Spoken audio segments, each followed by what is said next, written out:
Good afternoon, everyone, and welcome back to another Supercoach Insider podcast. My name is Swiz, here to talk all things round 12, everything to do with my team, everything to do with the bye rounds. Yes, they've finally hit us, and I'm here to say, let's not panic. We can do that round 14 and 15 when all our premiums are missing, but round 12, with some of the ins that we've got, our teams should be looking pretty good. A lot of people have got 18, some people have up to 22. So we are looking fairly good here. As always, continue to support us and check us out on all our social media platforms. We've got the YouTube, SoundCloud, Spotify, TikTok, and Twitter, Supercoach Insider 100 or Swiz26 to contact me directly. Thank you to our sponsor, Splash Vodka, for all their ongoing support of this podcast. Round 11 last week, 23.45 for me, which dropped me down slightly to 1,177 overall. I was pretty happy with that. The big move was James Sicily in, the massive 172. Disappointing he copped the 1 week suspension, but nonetheless was pretty happy with bringing him in. The vice captaincy and the captaincy didn't work out as well as it could have. Goulden was flying 10 minutes into the second quarter, but then obviously slowed down, so I went to Laird. On the Sunday, 1:15. I was debating between him and Dunkley, and of course, flip a coin, and I'm always going to go the wrong way, but still pretty good. And then the Humphrey Mitchell flipped the coin. Humphrey just continues to fly, and that cost me 21 points. The good one was Johnson coming back to in and scoring a 72, so that's shored up his security after the bye, and could be a handy round 13, 14, 15 player for us. So loopholed him through Constable, which was really good with a 72 there. So overall, pretty happy. There's a couple of disappointing players in there. I brought in Ollie Wines as well for 3 quarters. That was really good. Unfortunately, the third quarter, he had one clanger and got a negative score. So outside, if he trended like he did the other 3 quarters, that could have very easily been a 130. Naturally, other people went McRae, which worked out very well for them with a 145. And that was the reason I didn't go him, was I would have had to trade Wilmot. Was hoping Wilmot score about a 50 just to go up another 20k. Unfortunately, didn't happen with the 29, so he was at least not on field, but very disappointing there, where I could have very easily gone McRae. But nonetheless, I still thought Wines played very well, and he's got a very good role in that Port Adelaide midfield. And we're trying to look for a bit of value at the moment as well, so I'm still trying to look at options which will help me fill my team up quicker than others maybe, especially with some of these lack of rookies, even though we've had a few coming through recently. And talking about rookies, we had the pre-season draft, was it Wednesday night? So a couple of options that have already put their hand up. We always know it's hard for these guys to settle in. You know, they've got to learn new structures, new systems, get their body up to AFL standard. But the big one was Marriage for West Coast. Ryan Marriage, been playing down in Gippsland.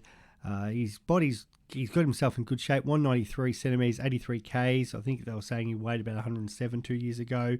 So he's one just due to West Coast injuries. He could be coming in sooner rather than later, 102k, so that'll be a very nice little downgrade there. Former Pie, Caleb Poulter, fortunately, him and both Quinton Narkle midfielders are a bit more expensive. I think Poulter's come in about 211 and Narkle's 230, but Poulter has been picked up from the Dogs. They do like giving opportunities to guys in the VFL, and Quinton Narkle has gone to Port Adelaide. So we'll have to see how they go, but they were a couple of the obvious ones there. A couple of teams have got more project players. I'm really interested to see how Richmond's defender goes, who's been playing in the VFL, which is James Teresi. I know I've butchered that, but yeah, as a defender there at 102k, I think a little watch on him. I know Sam Banks has been added to the extended list again this week, so I was saying that last week. As the season goes on, potentially there's a couple of Richmond players there for us to look at. In regards to teams this week, probably the 2 big changes is, well, outside of James Sicily being suspended and being out, is Chincotta coming in. The Blues have got quite a few injuries, so the hope is those who have kept him, he rewards us with a nice little score tonight. And the other big one is Treloar has come back in from the Bulldogs, which has pushed McRae out of that midfield onto the half-forward line. It will be very interesting to see how McRae goes with the full complement of Bulldogs midfielders. He was averaging 101 till a couple of weeks ago, and then he got that roll back in the midfield and went back to about 145s. But the Bulldogs have already singled that, Treloar will join Libba and Bont.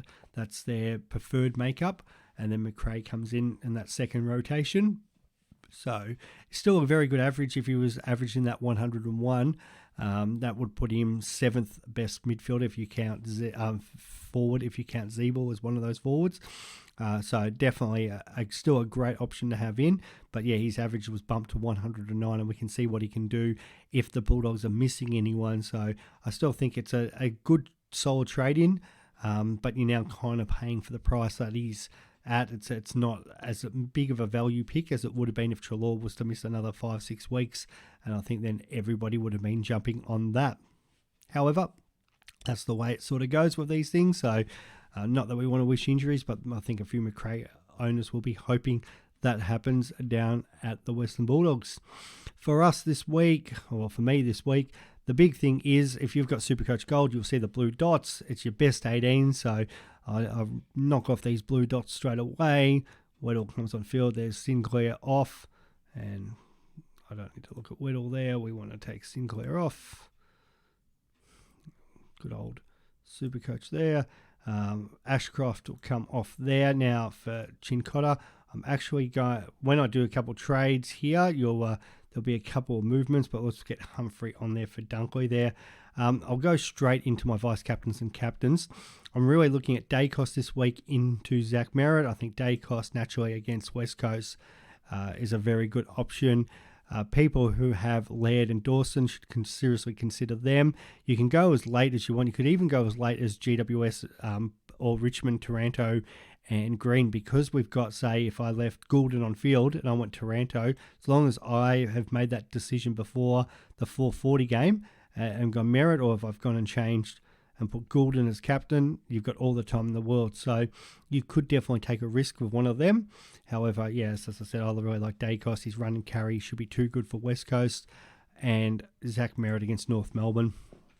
As much as, there's a few options. I'd be trying to avoid the Dogs.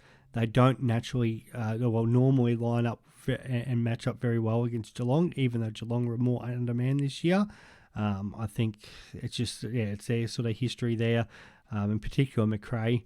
So I'd be avoiding them and looking at some of these other options that we've got there.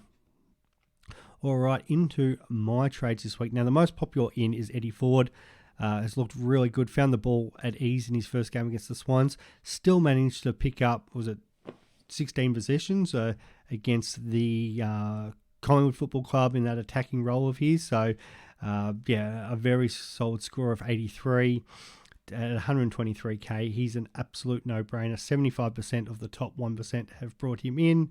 Had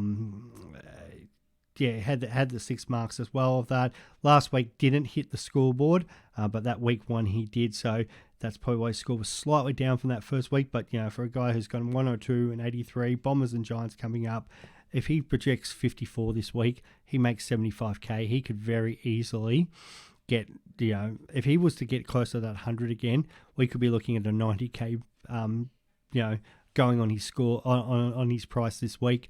And realistically, if you were looking for him as a potential, just a short cash grab, Supercoach have got him projected going up 120k over just the next 3 weeks, but that's with projections of 54, 54, 49. If he was to go anywhere near those 80s again, we could be looking at 150 to 200k in potentially as early as 3 or 4 weeks. But if he was to score that well, there'd be no reason to trade him out early. So the obvious one for me is Darcy Wilmot. He goes out of my side, and I'm going to do a little bit of a shuffle around. Charlie Constable, you're going to go back, and I'm going to move. We'll move Roberts into the midfield and trade in with an average of, I think, 92.5 at the moment. Will be Eddie Ford. Where are you there? Yep, 92.5. And then that gives me, at the moment, 200 and...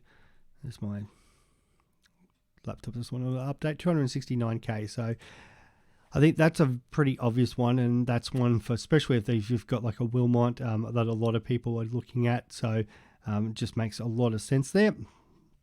The second most popular trade-in has been Kieran Briggs, and I think it's about 24% of the top 1% looking at him.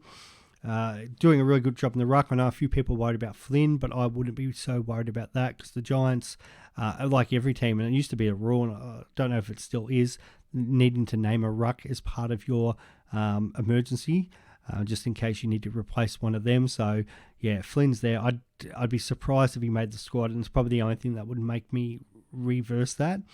But, yeah, I think they're going to back in Briggs. His form's been really good. Flynn wasn't playing so well. Bruce isn't coming back anytime soon. He's getting the ball around the ground. Had the 17 touches on the weekend, 16 the week before. Would like him to take a few more marks, but he is tackling.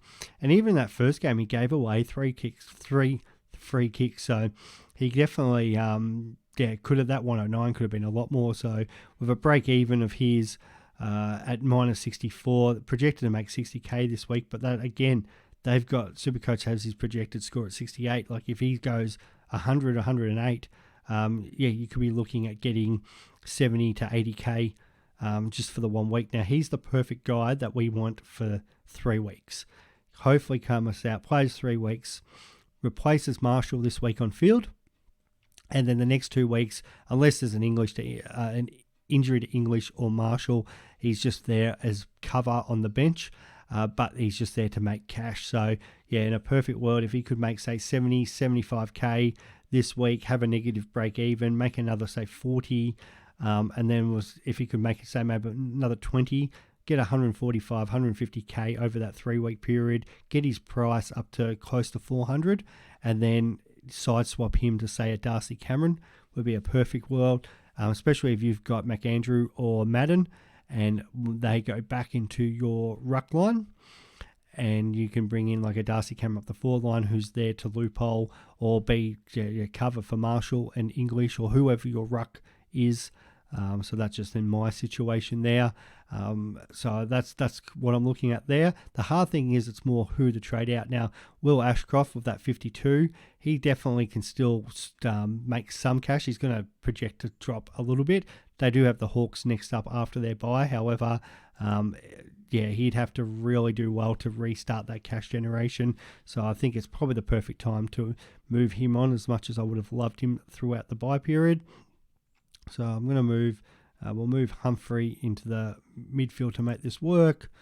Madden comes up forward, and then we'll get the Briggs, who is averaging 105, comes in. And not only does that, give me an extra player on field this week, but 435k now in the bank. So, and this is because, which will be handy because of some of the upgrades that I'm looking at doing over the next couple of weeks. The obvious one next week will be Lockie Neal, and I've been talking about him for a few weeks. So with Briggs playing this week, we'll put him on field. Marshall goes off, which is natural, and we'll also put Eddie Ford on for Madden. And I've got a nice little handy 435k there. We'll actually swap Chesser with Constable. Will give us another player on field, which will be for Sicily.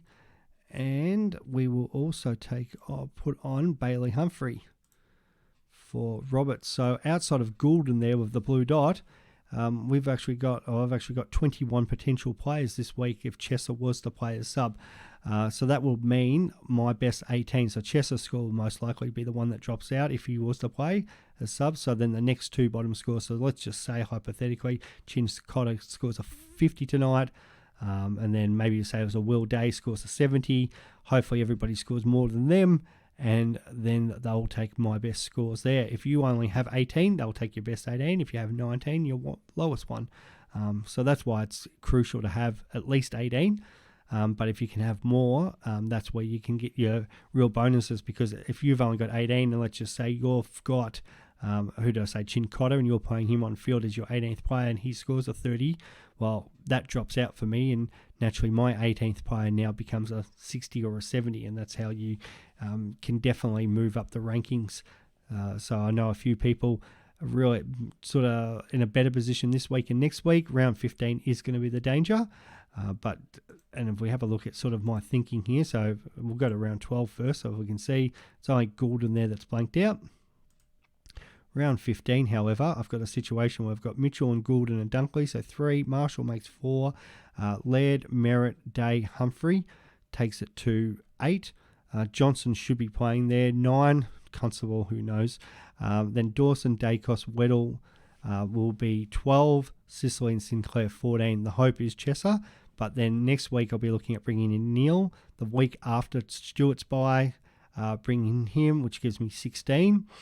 And then it's 2 players that need to be moved on. So one will be Chincotta. The other one potentially will be Briggs. And that will get me my 18 players. Now, if there's potentially 1 or 2 other players that come up in that time, one might be Sheasel as well. And then I'll get more than enough players to get through that round 15 bye. The last trade I'm actually considering doing this week, and the 2 most popular one, is George Wardlaw and Jackson McRae. So Wardlaw's at break-even zone minus 16. Didn't have the greatest game last week because it was against the Pies. They're a hard midfield to play against. 12 possessions down from the 16. Had the 9 tackles week 1. I had the 1 tackle last week, but did find the ball a little bit more through the marks. However, we've talked about this guy. He's an absolute jet. And we did talk about the idea of like Ashcroft, for example.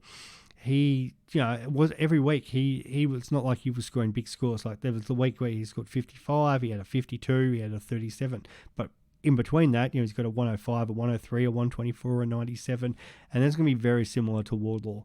He is coming back from an injury, but so you're going to get games like this where, they are going to score the 40s, but Wardlaw definitely has the ability to score 90s and 100s just the way he plays. They've named him in the guts this week. So somebody I can definitely see not only making cash, but has a really good role for North Melbourne. And he really just becomes like an Ashcroft replacement going forward. So him is the main one I'm looking at. The second one is Jackson McRae. Break even of 41. Back-to-back 145s. However, as I said earlier, doesn't play that well against the Cats. Last 3 games he's played against them, 82, 107 and 97. And the scores, apart from the 114, 103 and 131, they've all been... Actually, no, he's had 5 tons? 131, 112, 103, 114 and 106. But that's been more playing that half-forward wing and then going in the guts as that second rotation. But he's been pretty consistent, but still scores of, 88, 96 and 85 in there. So it's not a bad pick, as I said, but, he's definitely going to be a top sort of 6-7 forward and potentially could be number 1 if the Dogs were to get some injuries. However, it's do I want to pay up for the 574 or do I want to look at the value of a couple other players? And that's sort of the debate right now I'm having. So I haven't made a firm decision on that. And the only player in there that I'm looking at trading out is Will Day. Will Day's got a break even of 116, has Port Adelaide this week and then the Lions, and hasn't looked like tunning up the last sort of 5-6 weeks. Been tunning up in Dream Team, but he's absolutely butchering the ball outside of giving away free kicks. But it's very much, win the ball, hack kick, find the opposition, unfortunately. So he's going to lose about another 30k for me over the next couple of weeks. And I feel like instead of holding him up to his bye, I may as well just move him now. It's just a question of which way I go. And if I want to go up to Jackson McRae, which is going to cost me about 120k, brings me down to 310, or do I go down to Wardlaw at the 193, which is going to bank me another 260k and take me up to nearly 700,000. Now, that's a lot of money just to sit there in my salary cap, but I feel like Wardlaw could nearly match Day this week, the way they're playing, so I don't think I'll lose a lot of points from there. And even if McRae against the Cats in the short term, with their role, I think there's a potential there that McRae probably only goes at best 100 this week, so I don't feel like I'm losing a lot of points on field, but I'm banking a lot of cash to at least let me go out and get Neil, get Stewart, and then start finalising my team. And if you look at the back line with Dawson, Dacos, Zeeble, Sicily and Sinclair with Sheasel, which is a potential player that could get moved on coming up to his bye. That's 6 defenders done. The forward liners I've talked about the whole time. It's been pretty similar for the whole season, but Taranto, Goulden, Rosie, Cornelio, Dunkley, and then maybe that's that Briggs to say Darcy Cameron, not costing much cash. So that would be my 6 forwards, which would also give me a loophole there with the rucks. And then my midfield with Bont, Laird, Merritt, Green, Wines. And then what 3 guys would come in. So Neil comes in next week. Who I move for that, it's potentially a Mitchell or a Weddle, most likely say a Mitchell there. So that's going to cost, maybe say Mitchell gets to 320. It's going to cost me about 250, 260 of that. But that leaves me then with 440k if I was to trade Warlaw this week. And then the following week, get in, might even be Sheasel to Stewart for about 150k of that. That finishes that backline. And I'm still sitting there with close to $300,000 to try to finish this midfield.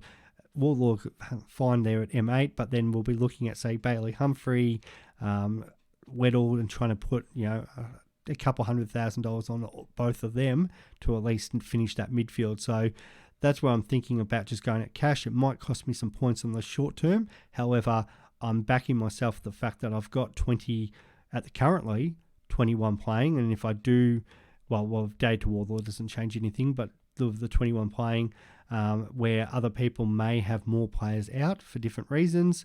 Might able to catch up some points this week. Next week, some people like Chris, for example, who have, Rao and Stewart, they're going to miss a couple premiums. And I feel like, again, there's potential that I can catch up some more points and then use that. By then, we get to round 14 and 15, and I've used that cash to upgrade and bring in midfielders, and hopefully I've caught up some points on those people inside the top 1,000. So that's just the thinking around it at the moment.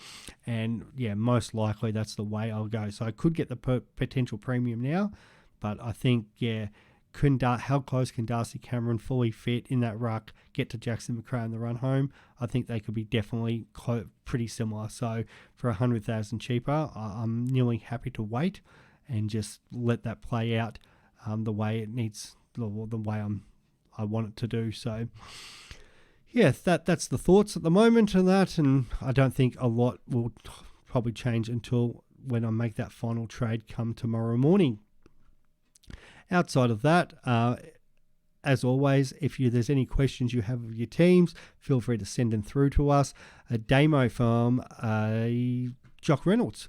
Yes, he'll be joining us for the Q&A session tonight at 7 p.m. So definitely jump on there for your last minute questions. And as we've been saying for the last couple of weeks, the Centre Bounce Boys and us will be catching up at the footy for Essendon and North Melbourne. So anybody who've got nothing better to do can come and join us with that. And we're also going to tweet out some details. And we're going to be getting some lunch before that if anybody wants to join us and have a chat. Footy, Supercoach, all those good things. So thank you for tuning in as always. If you haven't already, check out Chris and Ben's podcast for the week. Chris is absolutely flying. Ben, more jump on and try to give him some support and some positive feedback. Maybe give him any tips that you have so he can try to rebound his season. But outside of that, we once again appreciate all your support. Thank you, and we will talk soon. Bye.